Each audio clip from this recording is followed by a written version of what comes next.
Olá, está no ar o Repórter Justiça. Confira os destaques desta edição.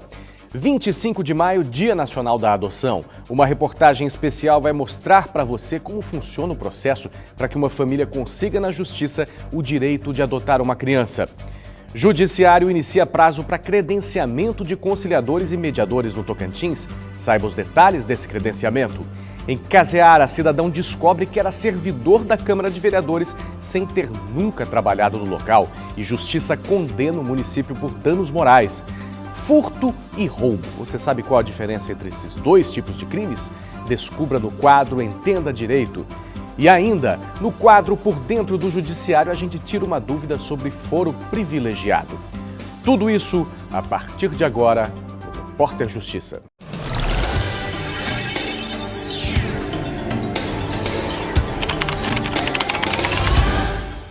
Nós estamos em maio e no próximo dia 25 se comemora o Dia Nacional da Adoção. Esse é um processo complexo, onde os pais precisam de tempo e preparo para receber o novo membro da família. O Judiciário faz parte desse momento importante na vida das pessoas. Veja como na reportagem de Jéssica Iane. Quanto tempo leva uma gravidez? Para Elisana Garcia, demorou quase 7 anos para ter o filho nos braços. Uma espera que valeu a pena. Em agosto de 2011, eu entrei no cadastro de adoção. E aí fiz tudo certinho, né? Fiz aqueles cursos, né? O processo todo. Há mais ou menos 60 dias atrás, surgiu, o fórum me ligou perguntando se eu queria continuar no cadastro. Eu falei, tudo bem, posso continuar. E eu tinha colocado a criança até 2 anos. Aí eu falei, não, pode colocar até 4, porque 4 ou 5 que dá para formar o caráter, né? E os valores e tudo. Aí colocaram no dia seguinte, o Fórum de Guaraí me ligou. Eu conheci ele numa terça. Na sexta-feira o juiz designou ele para mim. Eu acho que veio no tempo certo, no tempo de Deus. Assim como na gestação, os pais adotivos também precisam de tempo para se preparar para receber uma criança. Um processo que, passo a passo, vai sendo concluído com a intermediação do Poder Judiciário. Quem se candidata à adoção tem que entender que você vai procurar uma criança ou um adolescente para realmente cuidar como se filho fosse, com todos os direitos e obrigações. O interessado deve procurar o juizado da infância e juventude e lá procurar apresentar uma série de documentos que a lei exige para se habilitar no processo de adoção. Uma vez habilitado no processo de adoção, ele será submetido a um curso. É aqui nesta sala que os candidatos recebem informações sobre a adoção e a transição da criança, que às vezes é um processo bem delicado. O objetivo maior, além de apoiar, é troca de informações entre os pretendentes. João Leonardo e Adelice são pais biológicos de 2 meninos. Eles sempre sonharam com a adoção e estão se preparando para este momento. O casal quer adotar 2 meninas. Não escolheram características físicas e nem idade. A ideia é justamente adotar crianças que não costumam ter o perfil mais procurado. A gente sempre quis ter mais filhos, né? Mas devido a alguns problemas de saúde, nós resolvemos ficar só com os 2, né? Mas já alimentando o sonho de adotar, né? Então a gente aguardou por um tempo, né? E se estabilizar, e agora chegou o momento da gente realizar o nosso sonho. Ainda não conhecemos, mas já amamos essas crianças que, se Deus abençoar, logo logo estará mais a gente, sabe? É uma frase muito bonita que eu gosto muito do final. Se não nasceu de mim, mas com certeza nasceu para mim. Quem sonha com a maternidade ou a paternidade já pode começar a se preparar para receber o filho do coração. Procure a Vara da Infância e Juventude do seu município para iniciar o processo. A idade mínima para se habilitar à adoção é 18 anos, independente do estado civil, desde que seja respeitada a diferença de 16 anos entre quem deseja adotar e a criança a ser acolhida. Vamos agora ao quadro Entenda Direito, uma coisa que muita gente acaba se confundindo. Você sabe qual a diferença entre furto e roubo? É o que a gente mostra agora para você.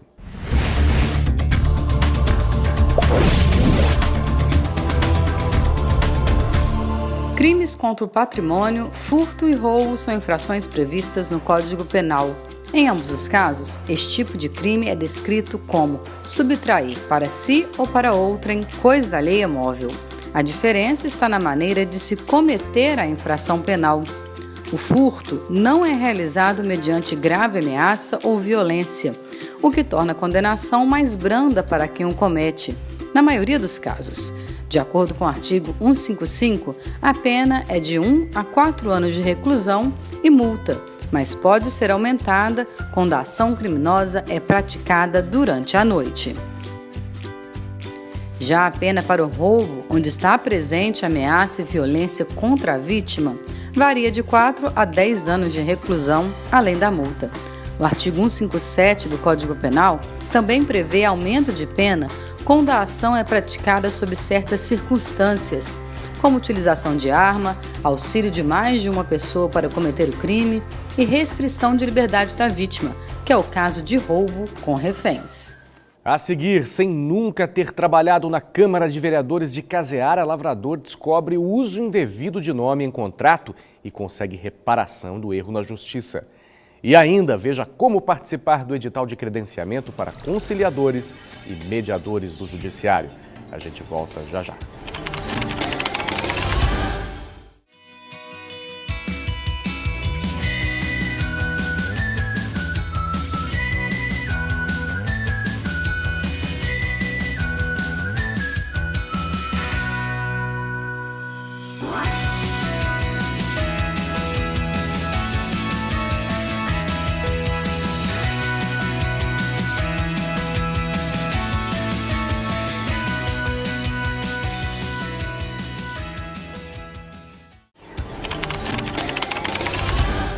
O juiz da comarca de Araguacema, José Carlos Reis Júnior, condenou o município de Caseara ao pagamento de R$6 mil por danos morais a um cidadão que foi admitido indevidamente como servidor da Câmara de Vereadores da cidade.